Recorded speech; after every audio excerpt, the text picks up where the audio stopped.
My name is Martin Matter with the Witness to War Foundation. It's June 1st, 2019, and we're at the Dwight D. Eisenhower Presidential Library in Abilene, Kansas. Today with Mr. Louis Graziano, Graziano, who served in the European theater of World War II in the United States Army. How are you doing today, Louis? How are you today? I'm doing fine. Glad to hear it. Thank you so much for joining me this afternoon. It's an honor and a pleasure. My first question today is, where are you from originally? Originally from East Aurora, New York, and I was born there, and I was. You raised there as well? Pardon? Were you raised there as well? You grew up in New York? I grew up there. All right. And tell me about your family. What were they like? Your parents, what were they like? Yeah, my parents, they came over from Italy, and when they first got there, and one day my mother needed some eggs to from the store, and she didn't speak good English. So what she did, she squatted down and flapped her wings, her arms, and went caw caw caw, and they knew what she wanted, and she got the eggs. What'd your dad do for work? My dad was a guard for the railroad there, and when that played out, then he started doing mason work, laying brick and that stuff. And that's where I learned to do a lot of it from him. And I went through, after 8th grade, I had to quit school and work and help the family because they had 5 children, my dad. Was the Depression pretty tough for your family? Yes. And then after that, my sister was started up a beauty shop, and she went in, worked there, and then my brother went into a beauty business, and then I decided I'd go into it too. So I went to school and got my license and went into the beauty shop, worked there till I was drafted into service. And then... Well, let's back up a little. I want to ask if there's a military history in your family at all. Had anybody in your family served in the military? Yes. My son was in Vietnam. He had 2 tours in Vietnam and 3 Purple Hearts. And then right now, his son, Gus, is in the Navy. He was a SEAL in there, and he's here with me today. Terrific. And then his other son, Matthew, is in the Navy, and he's a 3rd class officer. And he married, and his wife is in the Navy too, and she's a specialist in the Navy. And she is right now assigned to the Eisenhower's That's quite ship. quite the history right there. Right. So I want to ask about the day of Pearl Harbor. What do you remember about that day? Well, Pearl Harbor, I wasn't in the service then, but I remember about it was a terrible thing happened. I was ready to go into service, but then I was drafted in and went to Fort Niagara, New York, and got inducted there. How old were you, and when I was this? 20 years old then. And Was this in 42? Pardon? Was this in 42? 1943. 43. Yeah, I was inducted January 22nd, 1943. And the second night I was over at Fort at Niagara, the captain come in and he said, "You got to cut your mustache off, or else." So I didn't want to know what else was, so I cut the mustache off. Then a week later, I was sent to Camp Hood, Texas for 13 weeks of combat training. And the first day I got to Camp Hood. Yeah. I had to peel 6 bushels of potatoes with 2 other soldiers. Then we started the 13 weeks training the next day. And one morning I was late coming out for Broadway, and the captain made me run around the barracks 20 times. So I was never late again. So where'd you go after Camp Hood? After Camp Hood, I went to Camp Shanks, New York, for 4 more weeks of special training. And from there, Was this like infantry training, or were you getting? yeah, infantry training. I was with the 102nd Field Artillery. And then from there, I went to Fort Dix, New Jersey, to get ready to go overseas. And the night before I got on the ship, I went and had a record made to send to my father. And on that record, I told him everything we was going to do to Mussolini. And everything I said we was going to do came just like I said. And I'm sure he played that record all the time I was gone. So Yeah. what ship did you get on? Then I went on the ship the next day on the Queen Mary, and there was 16,082 troops on that ship. And then I had the bunks. We had to sleep in the bunks one night and on the deck the next night, take turns. I slept on the bunk the first night, and I went to turn over, I couldn't turn over, they were so close, so I had to get out and go back in. So the next day I told them they can have their bunks, I'll sleep on the deck every night. A lot of guys getting sick on the Queen Mary? No, I didn't get sick, some of the soldiers got sick, but I didn't. And then we continued on the journey. They didn't tell us where we were going till the 3rd day out. I bet y'all were zigzagging the entire way. Then U-boats were chasing us. We had to zigzag. Every 6 minutes they had to zigzag and keep going. And between the zigzagging and then a storm came up. So between those 2 things, they had to change course and go to Scotland instead of England. So when we got to Scotland, then we had to take a train to go to Camp Weston, England. And then when I got there, take a break. Yeah, all right. that's So, it. Okay. Lewis, tell me about the barbershop. Well, the captain came in and says I had to go to the barber shop and take it over, and because the barber was sick. And I said, how do you know I can cut hair? He says, I went and checked your records and found out you was a hairstylist in New York. So I changed hats and went to the barber shop. And I worked there for 2 weeks, and then the barber came back, and I was glad to get back out with my men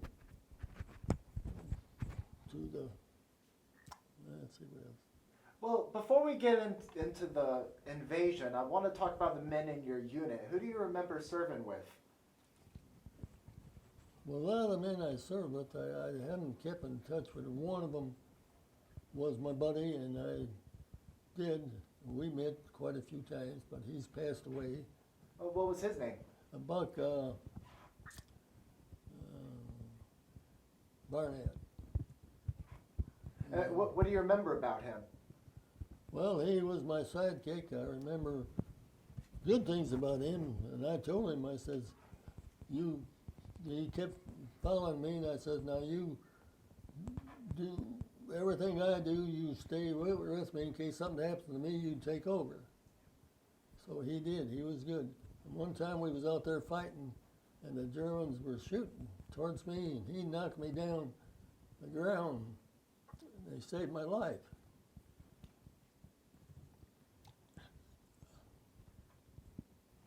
Sounds like a really great guy. Yeah, and then I told him after that he could knock me down anytime he wanted to. So, So prior to the invasion, did you get any information about what was going to happen? no, really didn't get any information. I know I was going on D-Day, the invasion, and I was in the third wave going in on Omaha Beach. And when I got on I drove a gasoline truck off of the LST onto the shore. Then I jumped out of the truck and got my weapon carriers and equipment I had, laid down on the ground with the dead soldiers, and I had to fight my way underneath to get under the cliff. And every time the Germans would be shooting their guns, I'd move up a little bit till I got under the cliff. Then when I got under the cliff, I looked up, and right on top of the cliff was the Germans with the machine gun. So I got my flamethrower out, and one of the men helped me with it, and we put the woods on fire underneath him, and that done away with that machine gun. And then I got a flare and shot it up in the sky so the Navy would know what I wanted. And they shot, and they hit the target, and that got some more guns out of the way. Then I had to lay underneath the cliff all night. And then the next morning, the Rangers were the first ones to go up the cliff and shooting their way up. And then I was next with my men to go up, and some of my men that didn't have guns, because they lost it in the water as they was trying to get on the beach.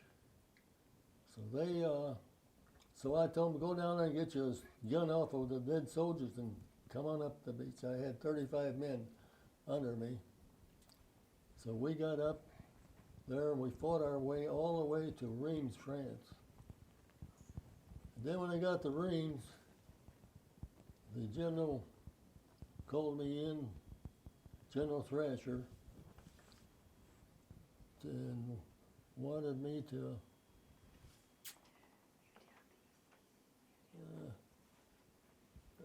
take it out.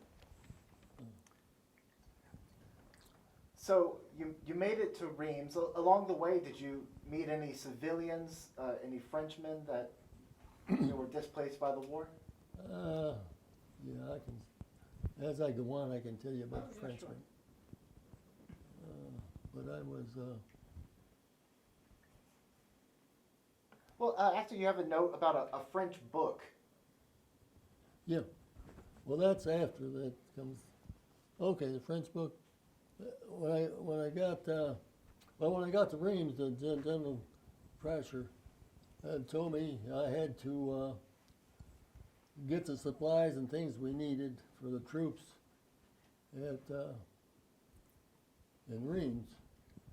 So he gave me a French book, and he told me to go get the things I needed. So I took one man with me, and we went to the lumber yard, and we got and I pointed to the things we needed, and he had everything we needed, and he didn't want to sell them to me. So I turned around, went back to camp, got me 4 men, and came back, and I told him I needed that stuff, and he still wouldn't sell it to me. I got my 45 out and pointed it at him, and I told my men to load up all that stuff, and they did.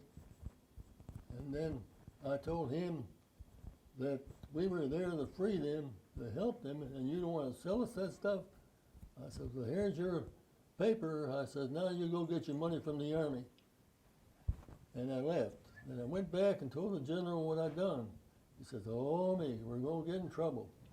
I said, no, we're not, General. I said, he's afraid I'll come back and get him. And we didn't hear anything about it. So that took care of that situation. Why wouldn't he sell it to you in the first place? I don't know. He just wouldn't sell it to the Army. So, So the next note you have is about the telephone line in Eisenhower. Tell me about that. okay, the Colonel Boshoff come in one day and he told me to get one of the men to go with me and put in a special telephone line to Eisenhower's quarters. So I got Buck. He was always my sidekick. He's good to be around with. And we started off and we went through towns, stringing wires, and then through the fields. We had to watch out some of the mines on the ground. And we got there, we set everything up for Eisenhower, and we spent the night there with him. And then he was real good to us. I think a lot of him. Well, what was he like? He was real good and kind to the men. And he was always looking out for the soldiers. And he said the officers got enough rank to take care of themselves. So, and the next day we went back to camp. And what's my next note there? The captain put you on a special mission? Oh yeah. Oh. Is that the London one? It says Patton soldiers were cut off at Bastogne. Oh, yeah, okay. Oh, the captain come in one night in my quarters and asked me to go on a mission with him. I said, is that a request or an order? He says, I can put it in order. I said, let's go. So we had to go find Patton's, needed some help because troops were cut off for 6 weeks up there at Bastogne. And we had to go find the 3rd Armored Division and take them to Bastogne. And so we found them between Reims and Metz and took them all the way to Bastogne. We had to fight our way to the Battle of the Bulge going up there. And I got frozen feet during the Battle of the Bulge while we were going up there. And then when we got there, after a few days we left. The captain and I left and go back to Reims. When I got back to Reims, went to the dispensary, and they told me I got there just in time. If I'd have waited longer, I'd have lost my feet. It would have been Trett's feet.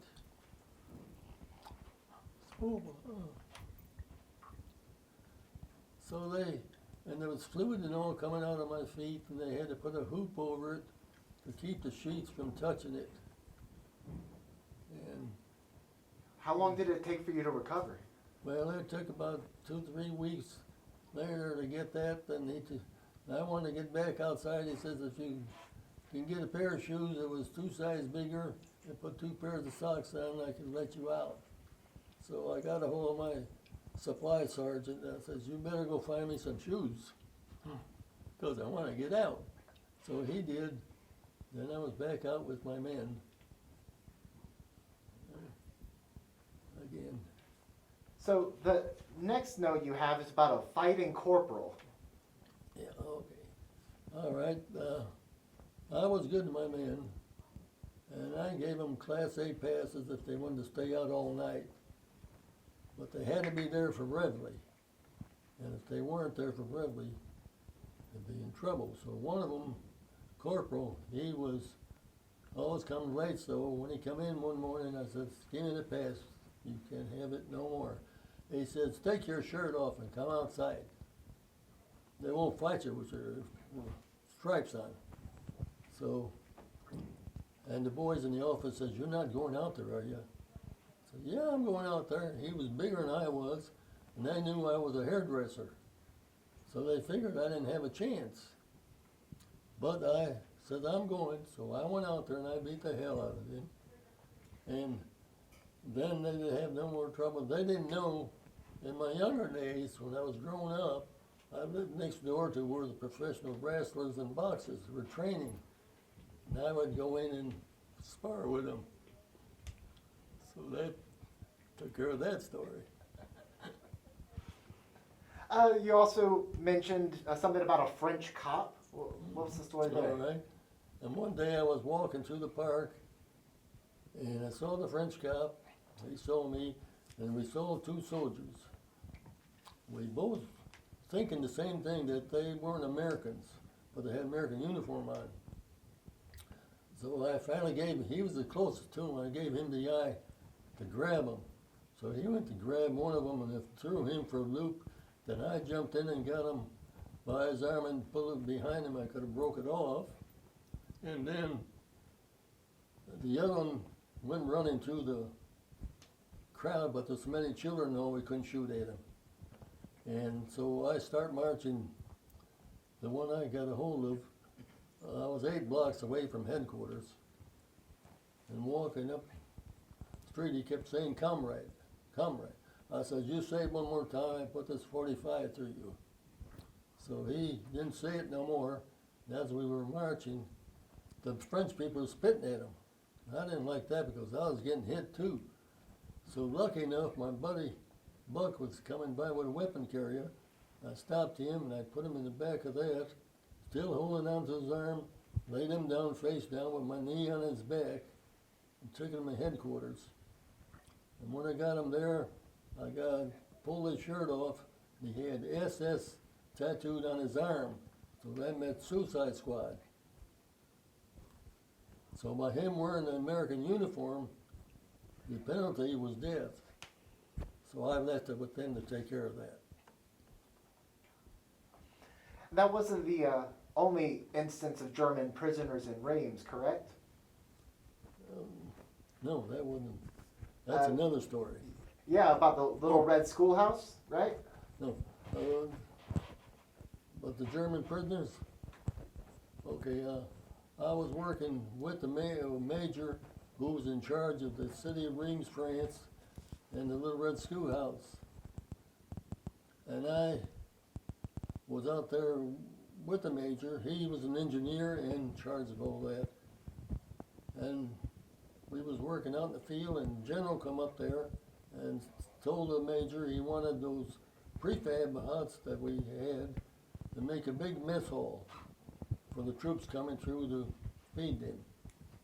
So he monkeyed about 3 weeks trying to figure it out and couldn't get it. And we was out there one day, the major come out, and the general come out again, and he told the major, "You ain't done nothing."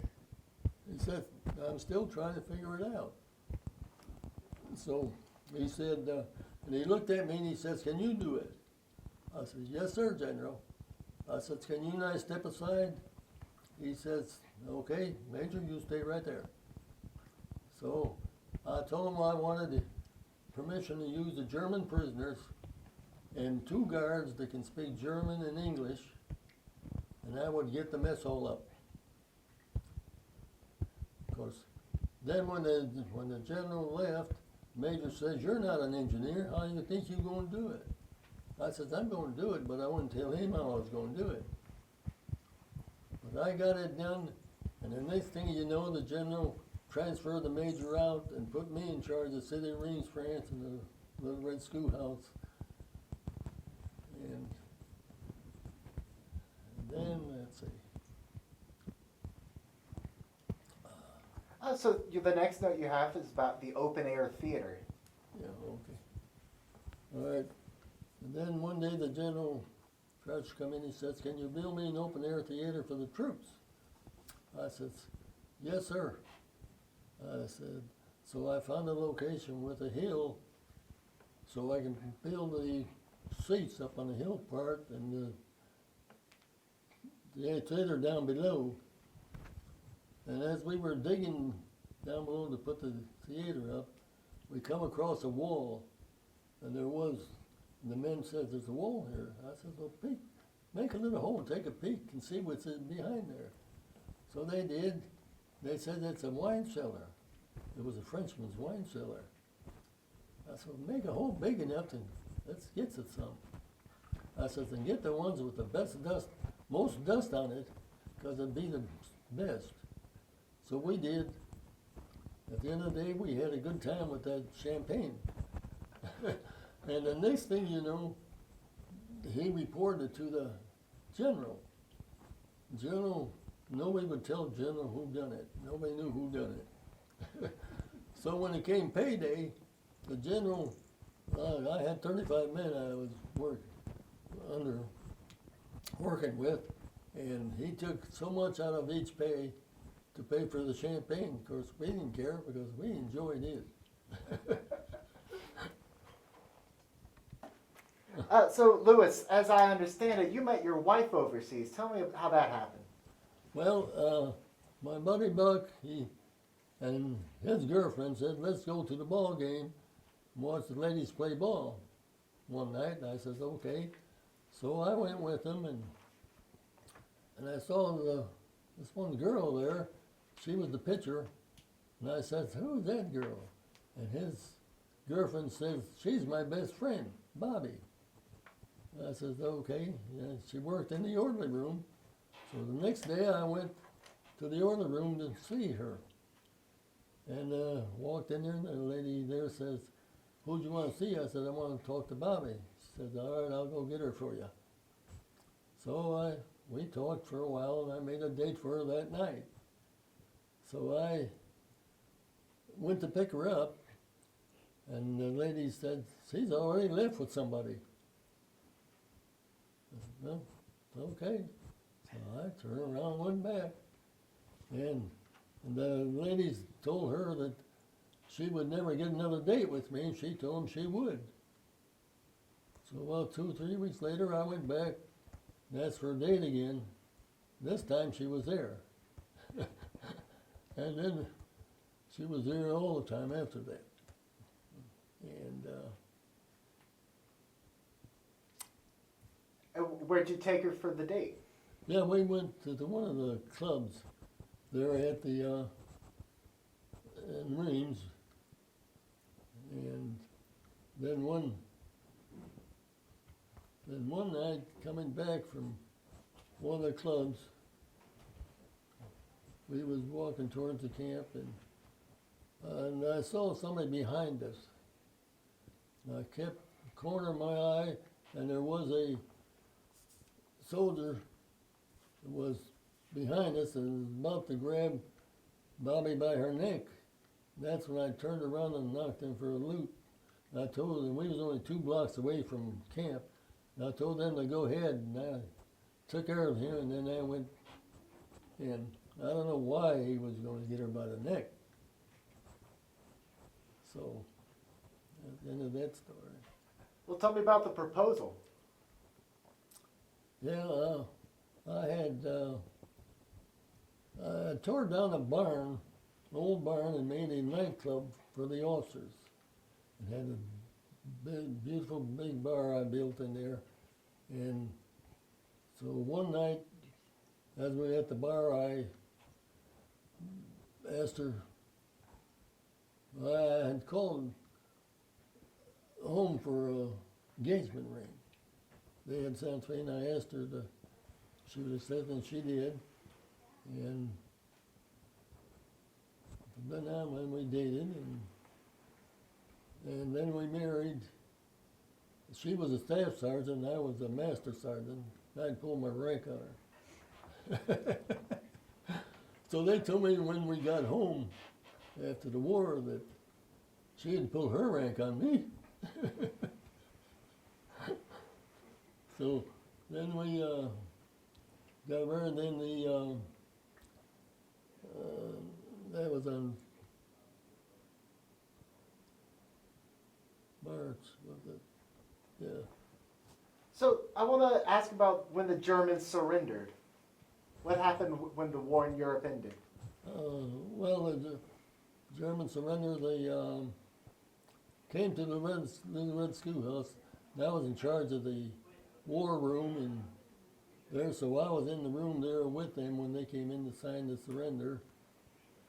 And there was 16 correspondents there, and about 60 people there all together. What was the mood in the room like? They was very quiet and don't smile much at all, and really didn't like what they had to do. But they got that, finally got that done, and Eisenhower was up about 2 or 3 rooms up were temporary offices. He wanted to see them before they left. And he asked them if everything was fine and all that. Then he dismissed them. That was the end of that. And how did you feel now that the war was over? Oh, I was glad that it was over. And of course, because we were going to have to go to Japan. They was going to give us a month off, and then we was going to have to go to Japan to help them out. But lucky enough, Truman shot the atomic bomb. In fact, he shot 2 of them. And that put an end to that war, and we were so happy. And then MacArthur signed the surrender for the Japanese. And the war came to a close. What did you do after the war was over? Well, then we were just putting in time to get enough points to go home. And I went on, when we were getting ready to go home, my wife went on with the ladies on their ship. They left the day before we did. And then I was on a Liberty ship going back, and I got home, and I figured she should have been there because she left the day before I did. But she wasn't there. And I kept calling her family. They said, no, she didn't come in. Didn't come in. She was from Alabama. And it was 30 days before I found out. You know, when I figured she didn't come in me, I said, maybe she skipped out on me. So, but I didn't know about their ship cracking up, and they had to pull in Arizona Island, and they had to wait for the ship. The Enterprise ship just had left and gone to America. And then they had to turn around and come back and get them. And that's why it took 30 days. And the ladies on that ship saved that ship from sinking by, they had to put them all down to one side of the ship to keep it from tipping. They saved the ship. That's incredible. So what'd you do for work when you got out of the service? Well, I went back to hairstyling when I got out. My sister still had a beauty shop, so I went back into that. And I still working part-time. Some of my women won't turn me loose. Well, a couple other questions, and we'll wrap up for today, all right? What do you want future generations to remember about World War II? Well, they need to be thinking a lot about their country and help them out not to go wrong on that. Considering it's the week of the 75th anniversary of D-Day, what do you want people to know about D-Day and the men we lost there?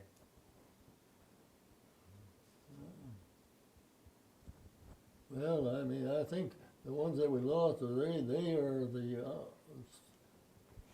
honor ones. So they're the ones that fought. And considering we're at the Eisenhower Library, is there anything you'd like to add about President Eisenhower?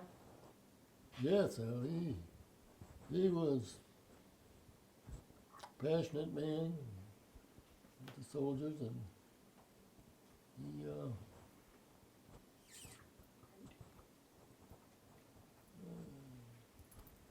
I don't know, I got it down there That's somewhere. terrific. Anyone in the room have questions? No, I think you did But, great. All right. Well, Louis, I'd like to thank you so much, but I'm going to give you the last word if you have any words of advice or final thoughts for anybody watching this in the future. Do you have any words of advice for for the kids in the family? For the kids. Wait, let's think that over. What would you like to say, Lewis? I thank you all for having me here for this presentation, and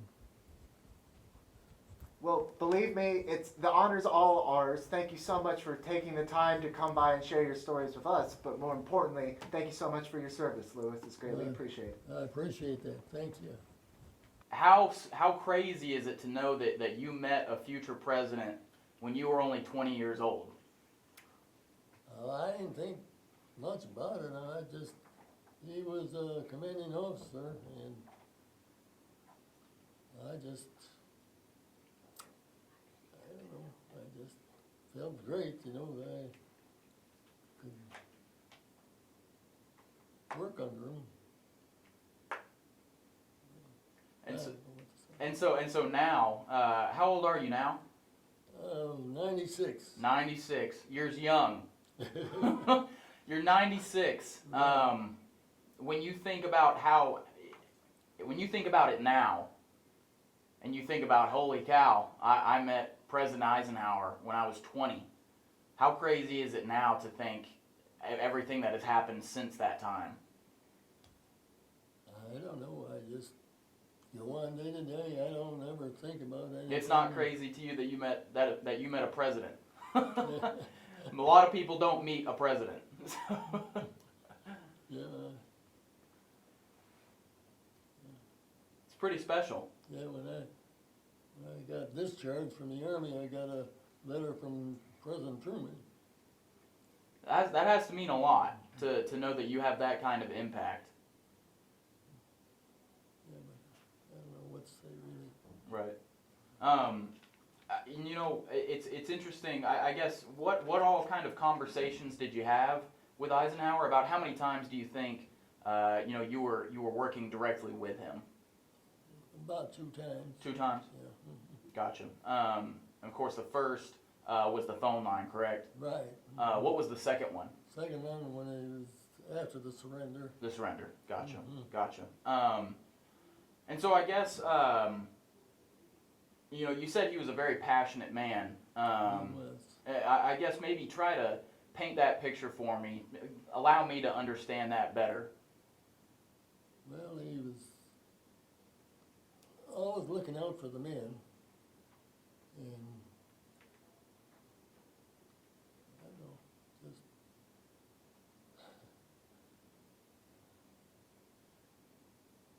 really don't know what to say there. He was just good as men. He always took care of them. Gotcha. Gotcha. It's a sign of a good leader. Right, he was a good leader. He was one of the best leader that we had. But when he was advised not to send paratroopers in during the D-Day invasion. But he thought that over and decided he'd go ahead and send them in, and he gave them all those clickers so they can keep in touch with each other. And I have one of those. I'm going to show them here at the... Right. Right. Mhm. And so I guess how important do you maybe see yourself, right? I was talking with we were talking earlier just before you came in with a survivor from a concentration camp, and she said it was really important that people know that all of these things actually did happen. You're one of the last ones to be able to tell these sorts of stories. Whether it's running the phone line or the Little Red Schoolhouse, you're one of the last ones to carry on those memories. How important do you see yourself in the continuation of history? Well, it was terrible on that. The way they killed all those Jews, it was a terrible sight to see. They just piled them up in a pile. And just couldn't get over that. Right. You have all of these stories that you had written down. It's impressive. It's impressive. Why are those stories important to you? Well, I think the people who need to know what took place at that time, then after the war ended, the French people got all those women that had doings with the German, they shaved their heads, about 2,000 of them. All right down the town they'd done all that. I had pictures of that, where they shaved off their hairs. That Right. was a penalty for them. Right, right. And so I want to walk you back through D-Day if I could, just because we're coming up on the 75th anniversary of it. First off, when you maybe think of that number, 75 years, that was 75 years ago. How incredible is that? That's crazy. It's a long time. I just never think about the time. I just go on day to day and not realizing it's that many years that it's happened. I'm curious, with time having gone on, do you remember more details or fewer? I have a lot of details. I just hadn't told them all, but Right. Have you seen, obviously D-Day was a huge tipping point in American history. Whenever you were on the third wave there, did you feel the sense that it was such a momentous day? yes, it was several things. Didn't know if I was going to make it or not when I hit the beach because I drove the gasoline truck off of there, LST. And I'm interested in that gasoline truck, right? Because if you hit a bullet in that thing at the right spot, I would have been gone. you would have been gone. How nervous were you hitting the beach in the gasoline truck? Well, there was so much excitement all there, you just had to go on with it and not really, of course I was afraid, but still I had to go ahead and do it and just got it done. Jumped out of it quick, because I knew if they hit it, it'd blow me up. And so to know that you survived D-Day, you were one of the few to survive it. I guess, what are your emotions about that? We had talked earlier about the men who didn't get so lucky as far as to live through that day, those being the real heroes. I guess, what are your sentiments about surviving D-Day? Well, I think the Lord was with me to survive it, and I just kept praying every time when I got in a tight spot, and He'd come through. Yeah. And I don't think a lot of people would share the types of stories that you've shared today. I guess, why is it that you do feel the need to share your stories with people? Well, I think they need to know what took place, and they're not even teaching that in the schools nowadays. Right, right. And, I guess, let's see. I want to walk you back to starting a family, if I could. Having a military family can be challenging at times. I have a couple friends who are in the military, and they're at that stage of their lives, trying to decide whether to start a family or not. Was that a challenging decision for you personally to make, as far as, getting married or having children while in the military? I don't think it was. I mean, I was ready to have some children, and had 5, 3 girls and 2 boys. And only rebel one I have is my youngest one. She was born in Georgia. The rest are all born north. Right. And you've got them here. Some of them here today. Well, yeah, my son couldn't come. And I heard your grandson is here, correct? My grandsons. Two grandsons. 2 grandsons are here. How important are they in continuing your legacy? It's very important. I'm proud of them for what they are doing. And my Matthew, his wife, is here too, and she's in the service, in the Navy with him. Right. And I'm sure you've had a chance to walk around outside today with all of the theatrics, it seems, that we've got here today, all of the event showings. How special is today, looking around and seeing everything that's going on for men like yourself? Well, I think it's quite an honor and all, see all these people that are coming in to see what's going on about the doings, Right. I think. And last thing for me, this man behind you, Dwight Eisenhower, we're actually in his hometown right now. I'm sure you knew that, but Right. how special is that to know the impact that he ended up having on the world, to know that you're in the spot where he grew up? I think it's a big honor for me to be here, to be in his spot where he grew up. Gotcha. That's all I need. Unless you had anything you wanted to add. I don't think so. Awesome. Thank you, sir.